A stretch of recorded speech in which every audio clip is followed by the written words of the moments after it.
Cette vidéo est une présentation de La Revanche, la boutique officielle des Deux Pions.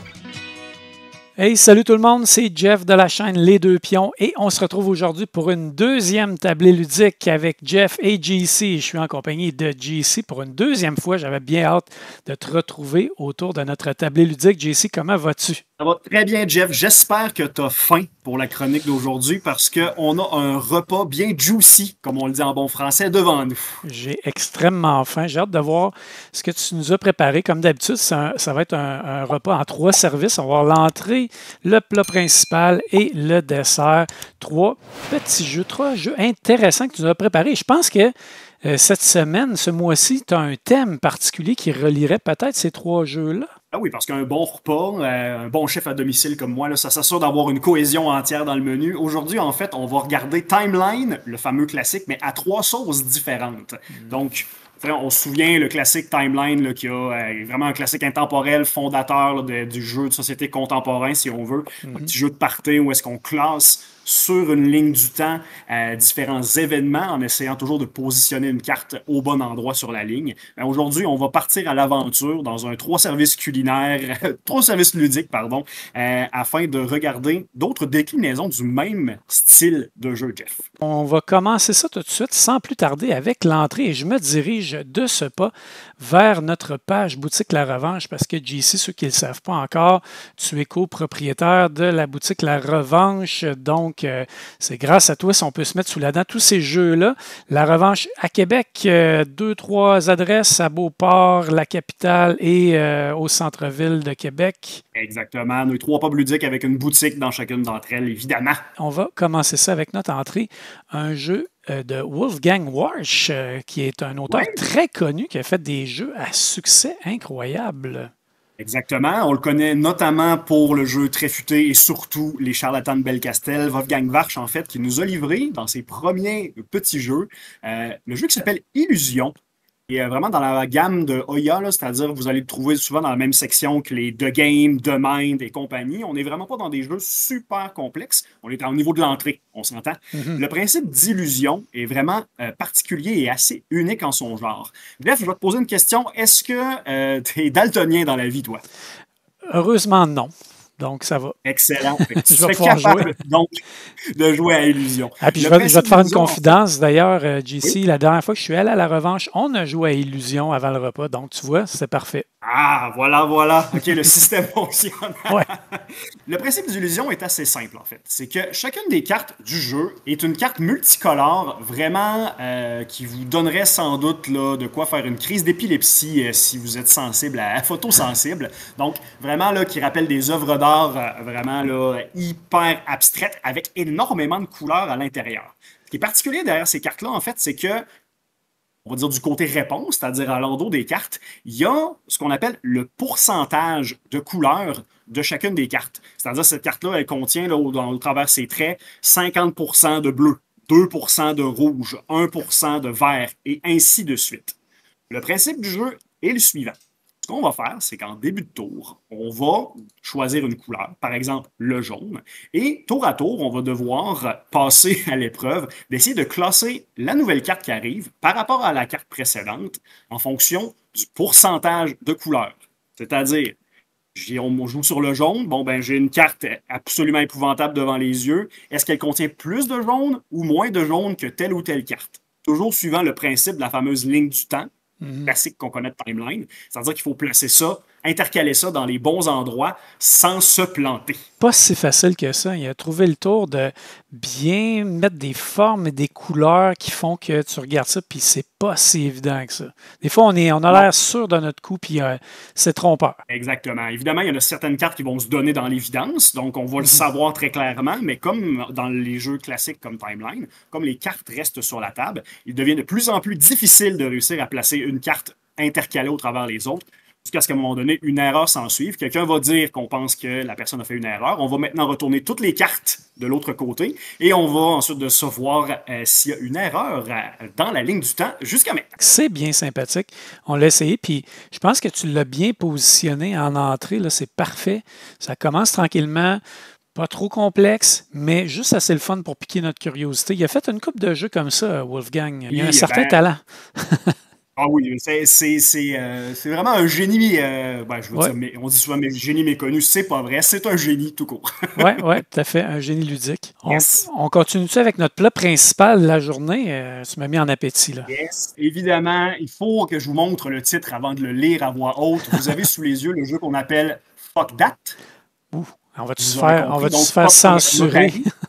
Oui, c'est ça. C'est ça. Non, mais comme un notary, un ballon sur son nez, la Ben complainte du oui, fuck en Alaska. ouais, Exactement. exact. Puis date pour, non pas une date amoureuse, mais vraiment une date historique, dans ce cas-ci. Fuck That, en fait, reprend le principe général de timeline, c'est-à-dire de classer, dans un ordre chronologique, différents événements les uns par rapport aux autres. Jusque-là, tout va bien, mais là où est-ce que le bas blesse et que ça commence à devenir bien croustillant comme on l'aime, c'est que Fuck That, en fait, est un jeu dans lequel on va devoir classer les uns par rapport aux autres des événements historiques farfelus, mais prouvés, et qui vont toujours vous porter à croire que ces événements-là n'existent pas du tout. Je vous en lis quelques-uns juste pour Ouais, vous donner ben un oui, c'est aperçu. intriguant. Je vois la Donc, DeLorean, entre autres, là, sur la couverture avec ah Einstein. oui, C'est intriguant, ouais. il y a des belles affaires là-dedans. Par exemple, Jeff, savais-tu que Napoléon Bonaparte a été attaqué par 3000 lapins? Non, j'en avais aucune idée.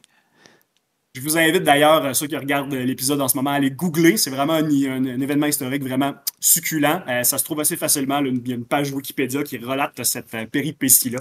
Est-ce qu'il Donc, en est euh, sorti victorieux? C'est ça la question. Hmm. ben, en fait, c'était pas son Waterloo. Donc, dans le jeu Fuck That, en fait, ce qui est particulier, c'est que quand ce sera mon tour d'être maître du jeu, ce que je vais faire, c'est que je vais sélectionner un ensemble de dates un peu étranges que je vais devoir soumettre aux autres joueurs autour de la table et ces derniers vont devoir les replacer chronologiquement les uns par rapport aux autres. Je vais en donner trois et évidemment, les joueurs vont essayer de les placer les uns par rapport aux autres, vraiment classique timeline. Ce qui est très intéressant par contre, c'est que dans le jeu, il y a également des cartes qui sont identifiées comme étant des faux événements historiques. Vraiment pour brouiller les pistes, d'autres affaires vraiment, vraiment farfelues. C'est ce qu'on appelle des fuck that dans ce cas-ci.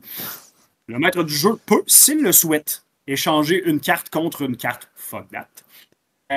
Et avant que les joueurs commencent à les classer, ces derniers ont l'occasion, en réfléchissant entre eux, de essayer de révéler leurs soupçons si une carte, à leur avis, est complètement fausse. OK. Ceci étant fait, évidemment, donc s'il n'y avait pas de fausse carte puis qui m'accusent à tort d'avoir essayé d'en passer une, ils vont perdre des points. Et le contraire, en fait, va les avantager. C'est-à-dire, si j'ai mis une fausse carte et qu'ils voient clair dans mon jeu, on va la retirer de la manche. Il va donc seulement rester deux cartes à classer chronologiquement, les unes par rapport aux autres. Fait que vraiment une espèce de jeu où est-ce que plus vous avez de savoir de culture générale vraiment pointilleux et farfelu, plus vous serez capable de discerner le spectre du réel et au travers ces différents événements, tous plus fous les uns que les autres. Les amateurs de faits cocasses seront servis.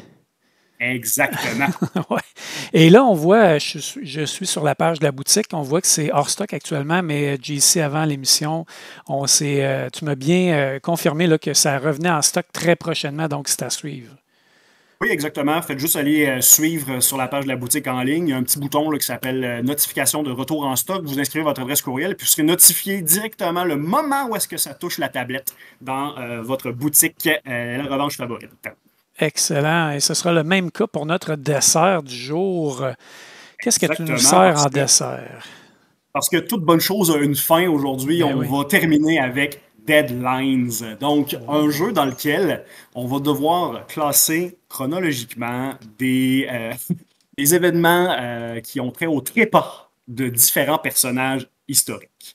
C'est un jeu dans lequel chaque carte comporte trois caractéristiques. La date de naissance, la date de décès et la longévité de la personne, c'est-à-dire sa durée de vie. OK. Ce qu'on va devoir faire dans chacune de ces trois catégories-là, quand une carte me sera proposée, je vais devoir, selon mon humeur du moment, essayer de la classer dans la section des dates de naissance, dans la section de la longévité ou dans la section des dates de décès. Et comme à Timeline, on va devoir intercaler la carte au bon endroit afin de s'assurer qu'il n'y ait pas d'anachronie au travers de la liste qu'on va avoir construite. Puis dans le fond, à l'endos de chacune des cartes, il y a comme une personnalité, une personne connue, puis c'est ces personnes-là qu'on va essayer de classer selon les dates. Là. Exact. Fait que si je regarde à l'intérieur de la boîte, par exemple, pour vous en donner quelques-uns, on aurait Charles Aznavour, d'ailleurs.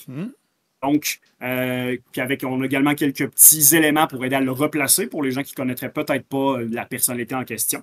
Puis, à l'arrière de la carte, on va avoir enfin les informations que je mentionnais, c'est-à-dire date de naissance, date de décès et longévité au milieu. Et donc, à nous de classer dans ces 3 colonnes-là la carte au bon endroit. Et en même temps, quand on a quand on révèle la carte, on a aussi le fun fact. D'ailleurs, savez-vous, sais-tu, mon cher Jeff, quelle est la cause du décès de Charles Aznavour, feu Charles Aznavour? Je l'ai vu d'ailleurs à son dernier spectacle qu'il a donné à Montréal, d'ailleurs. Non, mais j'aurais tendance à dire arrêt cardiaque. Non, un œdème pulmonaire aigu dans sa baignoire. Ah, mon Dieu Seigneur, ça c'est pas le fun. Mais bon, c'est des choses qui arrivent, malheureusement. Mais il était pas jeune quand même, il a vécu une belle vie. Il devait avoir dans 80, ça se peut-tu? Il est mort à 94 ans et 4 mois. Hey, 94, c'est encore plus que je pensais. Ah, il a vécu une belle vie. Vraiment, il a mené une belle vie, on va se dire ça comme ça. Tout à fait, tout à fait. Je vous épargne les jeux de mots de vivre une vie de bohème, mais je vais le faire quand même. Et c'est ce qui fait déjà le tour de notre tablé ludique, notre deuxième tablé ludique, JC, avec un menu en 3 services, l'entrée, le repas principal et le dessert. 3 jeux sur le thème un petit peu ou sur la mécanique de Timelines. Super intéressant. Bien hâte d'essayer ça. J'avoue que Fuck That a piqué ma curiosité particulièrement pour les faits cocasses, mais aussi pour les faits inventés, savoir est-ce que c'est un vrai fait ou un fait inventé. Bien intéressant. Ouais, puis on rajoute le principe de la game psychologique, comme on dit, parce qu'évidemment, il y a une partie de bluff au travers de ça, puis on joue un peu dans la tête des autres. Il y a toujours des belles soirées en perspective avec ce plat principal. J'aurais pas misé que Napoléon avait été attaqué par 3000 lapins, sincèrement. Là. Fait que, non, je pense que ça serait la première chose que j'aurais retirée. C'est tellement absurde. Mais en même temps, tu te dis, c'est tellement absurde que personne n'invente ça. Là. Non, oui, c'est ça, exactement. Fait que là, c'est là où la game mentale se joue. Merci énormément, JC, de ton temps et de ta présence. Encore une fois, 3 belles suggestions. Vous pouvez trouver ces jeux-là sur la boutique La Revanche. S'ils ne sont pas en stock actuellement, au moment où vous voyez la vidéo, dites-vous que ça s'en vient prochainement. Les stocks sont en commande. Ça va arriver. Sinon, JC, nous, on se retrouve probablement le mois prochain pour une autre tablée ludique avec un autre menu complet. Santé, bien équilibré. Et sur ça, je te souhaite une bonne fin de semaine, JC, et à la prochaine. Et toi également, Jeff, merci encore une fois de m'avoir reçu, puis surtout, bon appétit. Ça m'a fait plaisir. Bye.